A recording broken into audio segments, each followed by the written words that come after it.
Assalamualaikum warahmatullahi wabarakatuh. Perkenalkan, nama saya Harpiana Rahman, dosen dari Program Studi Kesehatan Masyarakat, Fakultas Kesehatan Masyarakat, Universitas Muslim Indonesia.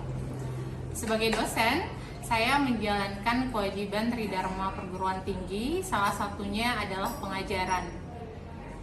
Sebagai dosen yang berada pada rumpun promosi kesehatan, pada kesempatan ini saya akan menjelaskan mata kuliah yang saya ampuh, yaitu dasar-dasar promosi kesehatan. Dasar-dasar promosi kesehatan adalah mata kuliah wajib dalam kurikulum nasional yang disajikan pada semester 3 dan terdiri dari 2 SKS. Mata kuliah promosi kesehatan ini adalah mata kuliah yang mengkaji sejarah konsep perkembangan promosi kesehatan, strategi promosi kesehatan, determinan perilaku kesehatan, 5 tingkat pencegahan penyakit, hingga penerapan promosi kesehatan di Indonesia. Adapun capaian pembelajaran mata kuliah pada mata kuliah dasar-dasar promosi kesehatan adalah mahasiswa mampu menjelaskan perkembangan pendekatan promosi kesehatan, mahasiswa mampu menguraikan konsep promosi hingga perilaku kesehatan, mampu mengidentifikasi dan menerapkan teori perilaku dari teori perilaku tingkat individu hingga tingkat komunitas. Mahasiswa mampu menerapkan strategi promosi kesehatan dan mahasiswa mampu menjelaskan, memahami determinan perilaku kesehatan hingga menyusun penerapan promosi kesehatan di Indonesia. Agar mencapai capaian pembelajaran mata kuliah, dalam pembelajaran saya menggunakan strategi DIA, Delivery, Interaction, dan Assessment. Pada delivery, strategi yang saya gunakan adalah menyampaikan materi dari berbagai konsep pembelajaran atau metode pembelajaran, diskusi kelompok, presentase, ceramah, model case study, dan materi yang dibawakan itu berpedoman pada buku ajar yang kami gunakan, yaitu buku ajar dasar-dasar promosi kesehatan. Selain buku ajar dasar-dasar promosi kesehatan, saya juga membagikan topik diskusi di dalam kalam yang bisa diakses melalui smartphone ataupun laptop mahasiswa. Kalam ini bisa diakses melalui www.kalam.umi.ac.id. Segala skenario pembelajaran telah disajikan di dalam kalam. Selama 1 semester, mahasiswa akan mempelajari materi tentang sejarah dan perkembangan promosi kesehatan dari Ottawa hingga Vancouver. Mahasiswa juga akan mempelajari konsep promosi kesehatan dari pengertian, ruang lingkup, kompetensi, sasaran, strategi promosi kesehatan, advokasi, bina suasana, gerakan pemberdayaan.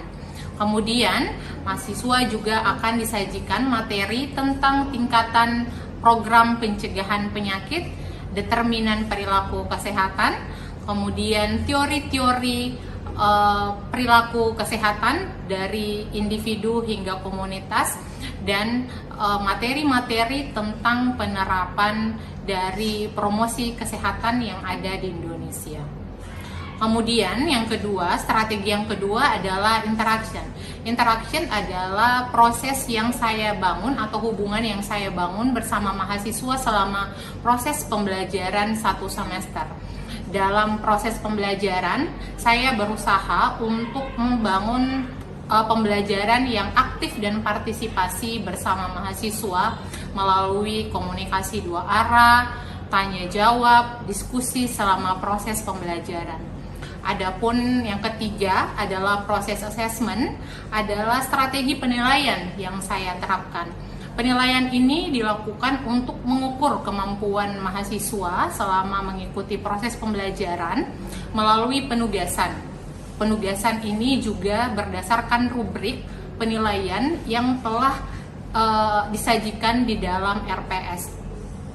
Sebagai upaya membangun kelas yang aktif dan partisipasif dan terbuka bersama mahasiswa, di awal pertemuan saya menyajikan dan menjelaskan mata kuliah melalui RPS yang juga disajikan di Kalam. RPS ini berisi tentang CPMK, sub CPMK setiap pertemuan, berisi tentang materi-materi apa saja dan referensi-referensi apa saja yang saya gunakan dalam setiap kali pertemuan. Mata kuliah ini terdiri dari 14 kali pertemuan yang digelar secara online ataupun secara offline. Segala skenario instrumen belajar dalam pembelajaran mata kuliah dasar-dasar promosi kesehatan disajikan di dalam Kalam. Adapun bahasa pengantar yang digunakan di dalam mata kuliah ini adalah bahasa Indonesia. Berikut adalah cuplikan dari proses pembelajaran dasar-dasar promosi kesehatan pada pertemuan ketiga. Bismillahirrahmanirrahim. Assalamualaikum warahmatullahi wabarakatuh. Oke, sebelum kita memasuki pembelajaran hari ini, mari kita berdoa menurut percayaan masing-masing.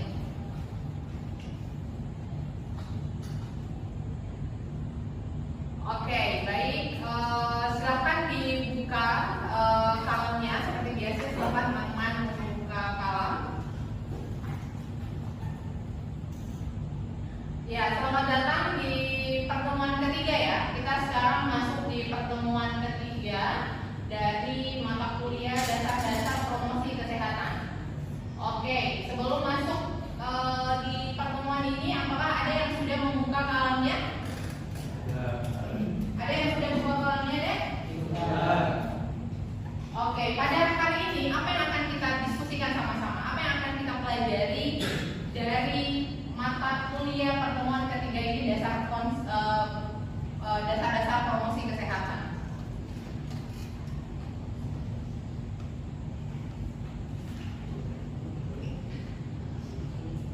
Konsep promosi kesehatan lanjutan ya.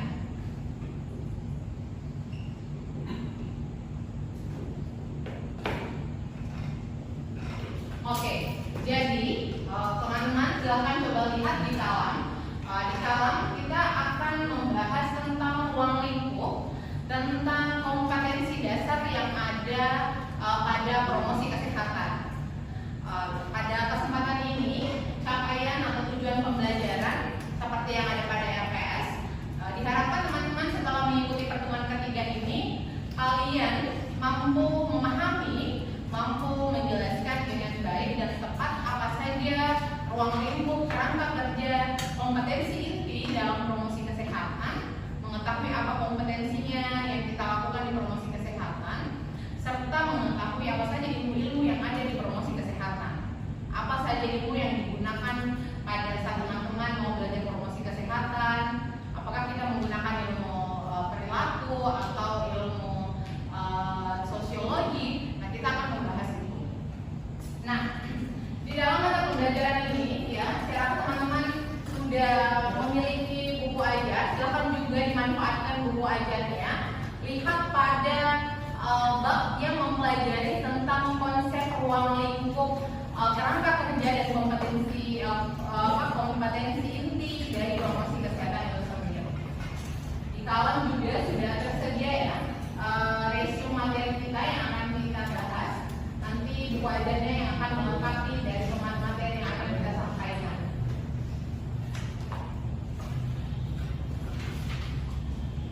Oke, jadi kita akan, kalau di minggu lalu kita mempelajari tentang apa definisi dari promosi kesehatan, bagaimana perjalanan milestone dari promosi kesehatan. Nah, pada pertemuan ini kita akan mengenal lebih lanjut kembali promosi kesehatan. Ya, jadi ingat materi yang ada di sini ini adalah topik-topik besar dalam pembelajaran hari ini, dan membaca buku ini itu untuk melengkapi isi materi kajian yang akan kita bahas, diskusikan hari ini. Nah, oke, tak kenal maka tak sayang. Jadi pada pertemuan ini ya kita akan membahas dua topik yang besar. Pertama adalah soal batasan kerangka kerja, ruang lingkup, dan juga disertai dengan kompetensi inti dari promosi kesehatan itu sendiri. Nah, sebelum masuk di sini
Jadi ingat ya, ini yang perlu ditekankan sebelum kita belajar lebih lanjut promosi kesehatan, bahwa promosi kesehatan adalah upaya memampukan orang lain, sasaran publik, agar dia memiliki kemampuan untuk mengendalikan faktor-faktor yang mempengaruhi kesehatan. Apa saja faktor-faktor yang mempengaruhi kesehatan? Ini ke pertemuan kemarin ya. Oke, betul. Apa lagi? Genetik. Oke, betul. Lingkungan. Apa lagi? Oke. Nah, apa kira-kira yang dikerjakan oleh promosi kesehatan untuk mampu mengendalikan faktor-faktor yang teman-teman tadi sebutkan? Apa? Apa kira-kira yang dilakukan oleh promosi kesehatan? Tadi kan kita sudah berangkat dari sini, ini untuk memampukan orang lain, untuk memberdayakan orang lain agar dia bisa sehat secara mandiri. Apa yang harus dia miliki? Dia harus memiliki kemampuan untuk mengendalikan faktor-faktor kesehatan yang teman-teman sebutkan, faktor pelayanan kesehatan, faktor perilaku. Nah, sekarang dengan definisi tersebut dan upaya-upaya tersebut, kira-kira apa yang bisa dilakukan oleh promosi kesehatan agar kita ini memiliki kemampuan untuk mengendalikan faktor-faktor tersebut, faktor perilaku, faktor pelayanan kesehatan. Apa kira-kira? Ayo, apa kira-kira? Coba dilihat ini ya. Ini kita kembali ke sini. Nah, ini sudah ada ilustrasi. Di samping adalah pembahasan di yang kemarin ya, bahwa di promosi kesehatan adalah upaya-upaya untuk mendorong kebijakan publik, mendorong pengembangan organisasi, pemberdayaan, apalagi kesehatan lingkungan. Oke, kesehatan lingkungan, pendidikan, pelayanan kesehatan. Jadi, yang perlu teman-teman ketahui dan pahami lebih dalam lagi di promosi kesehatan, bahwa untuk membangun upaya-upaya memampukan orang lain di promosi kesehatan, kita melakukan hal-hal ini atau ini ya. Ini diterjemahkan ke sini. Harus memiliki kemampuan untuk mampu mengembangkan organisasi, harus mampu melakukan pemberdayaan. Teman-teman harus memiliki kemampuan untuk melakukan advokasi. Tapi itu misalkan apa itu advokasi? Iya, Saya semacam mendapat dukungan dari tokoh-tokoh masyarakat. Oke, mendapat dukungan. Apa yang mau didorong saat kita melakukan advokasi? Masyarakat ya tahu bilang pentingnya kayak menjaga kesehatan nih, memperbaiki sehat. Oke, lebih spesifik lagi, apa yang mau didorong? Semua program itu mau mendorong masyarakat supaya memiliki kemampuan. Kalau di pemberdayaan yang mau didorong adalah masyarakat memiliki keterampilan. Jadi dia tidak hanya tahu. Kalau teman-teman mengatakan program saya pemberdayaan, berarti kita mau dorong ke masyarakat, ke sasaran adalah peningkatan keterampilan. Peningkatan keterampilan memberikan informasi kesehatan kayak tadi dukun, peningkatan keterampilan kepada remaja-remaja untuk bisa berpartisipasi memantau jentik di rumahnya masing-masing, itu pemberdayaan ya, namanya jumantik. Nah, kalau advokasi mengupayakan pembentukan regulasi, apa yang mau didorong? Kalau pemberdayaan adalah yang didorong peningkatan keterampilan dan kemampuan sasaran.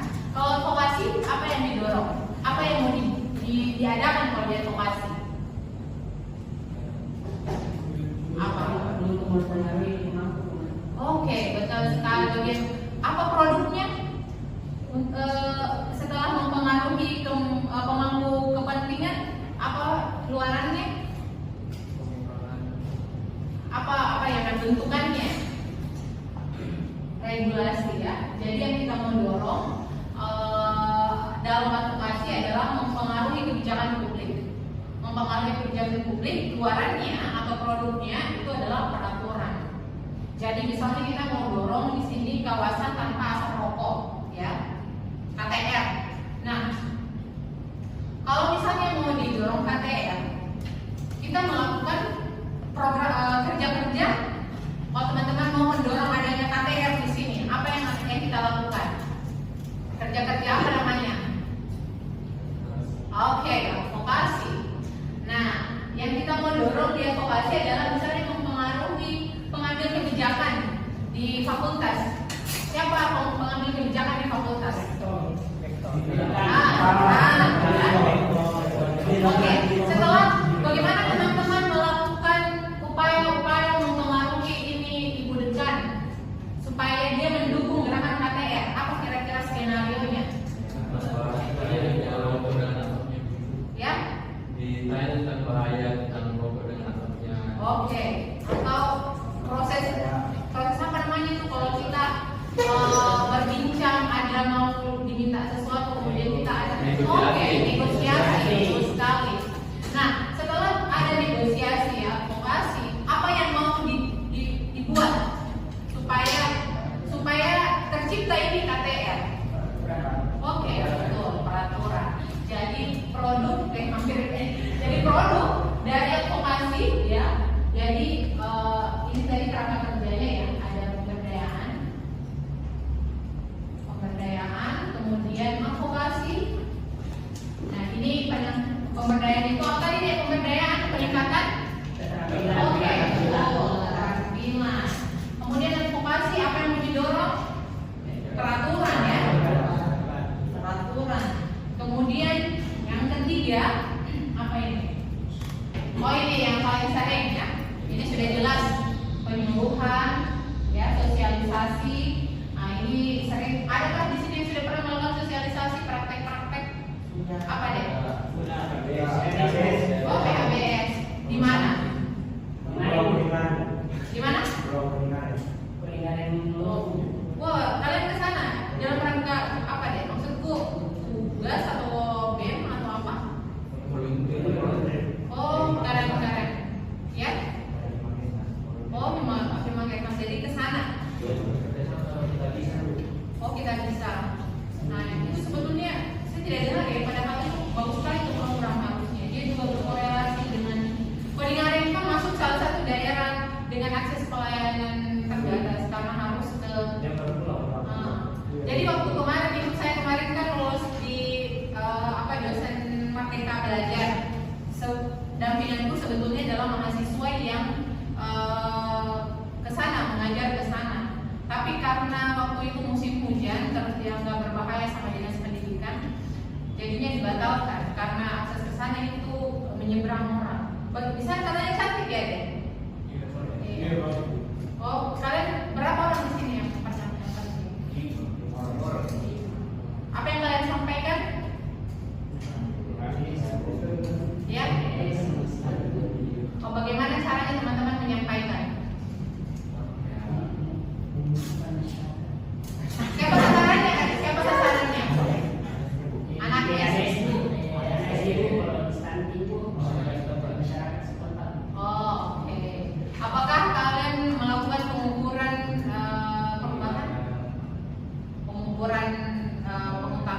perilaku saat sebelum atau sesudah kegiatan?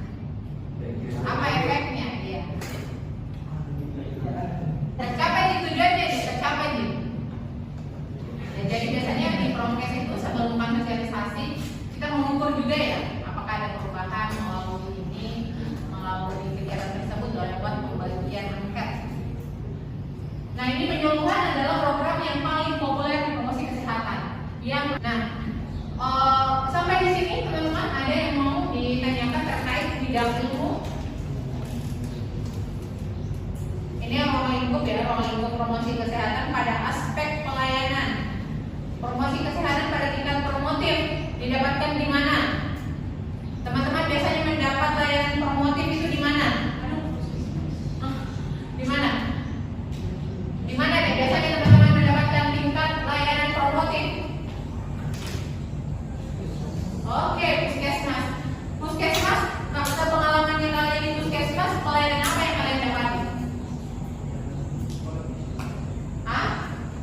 Biasanya kalau kalian sakit ke puskesmas, apa yang kalian dapatkan di situ?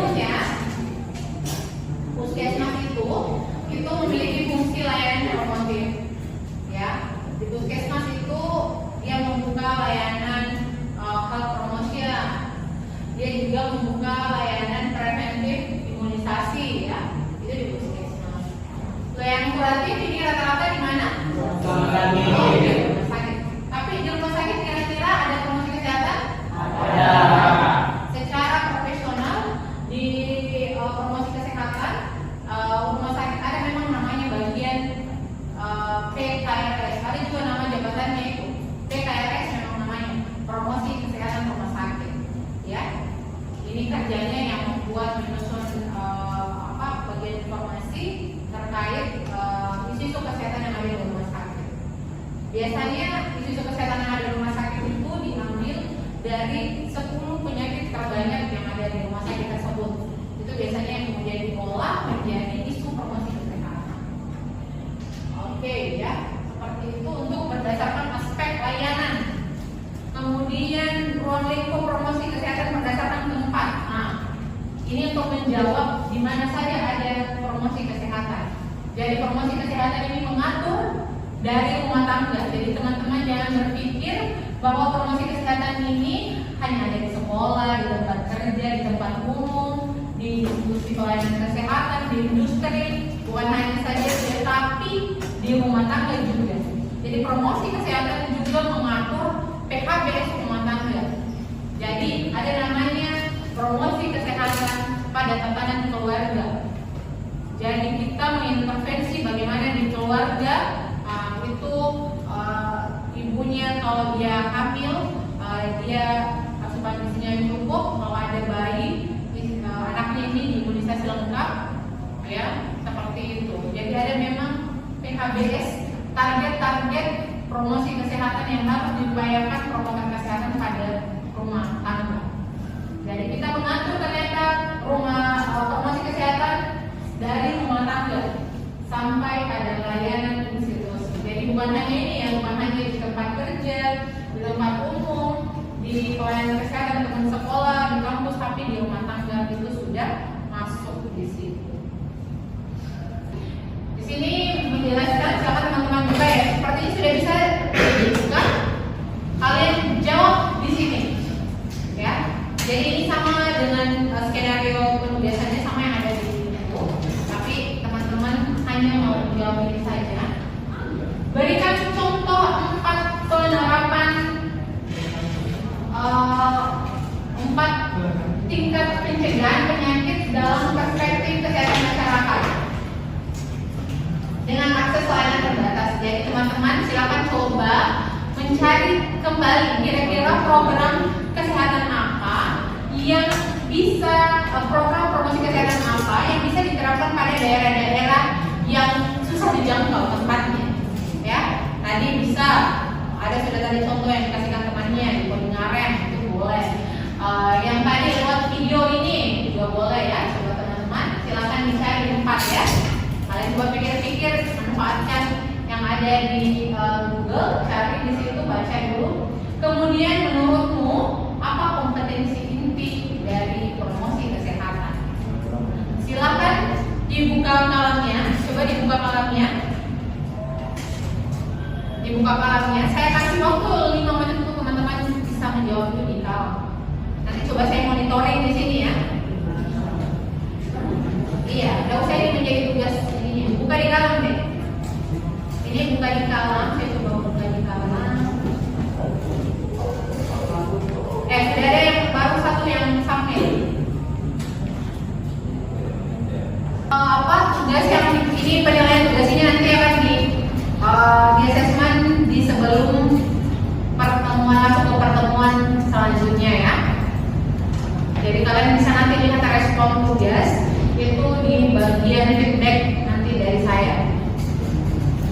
Jadi saat teman-teman memberikan penjelasan nilai maksimal dalam penugasan ini adalah 85 saat teman-teman memberikan penjelasan soal 4 tingkatan pencegahan penyakit dan kompetensi inti yang kalian tadi sebutkan, yang teman-teman sebutkan dalam tugas kuis ini.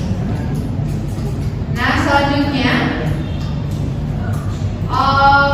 ini menutup pertemuan pemberian tugas kuis ini, menutup perjumpaan ketiga kita hari ini. Jadi teman-teman silakan bersiap di minggu keempat. Di minggu keempat seperti biasanya sebelum masuk kalian akses kalam dulu. Kita akan mempelajari strategi promosi kesehatan. Jadi kalau tadi kita sudah membahas konsep dasar apa-apa saja kerja-kerjanya, nah kita akan mulai membahas tentang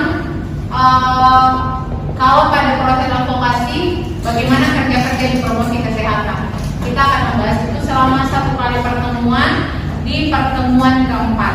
Ya, jadi ingat sebelum masuk kalam lihat kalamnya, kemudian lihat buku ajar ini tetap menjadi pegangannya teman-teman, dan baca buku referensi dan serta jurnal yang lain.